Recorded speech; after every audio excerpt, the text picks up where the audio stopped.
Dennis and Kimberly. And together we are the Activated Storytellers. Today, we'd like to welcome you to The Grove, a National Historic Landmark located in Glenview, Illinois. A little oasis near downtown Chicago where nature awaits you and history is yours to experience. On our tour, we learned what it was like to dwell in a Native American longhouse. And imagine what life was like in the 1800s.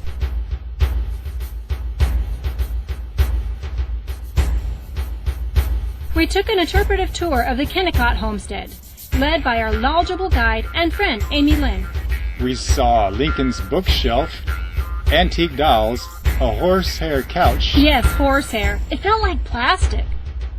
A butler's mirror, curved so the butler could keep an eye on things, the doctor's office where he performed surgery, and specimens such as those collected by his son, Illinois' first naturalist.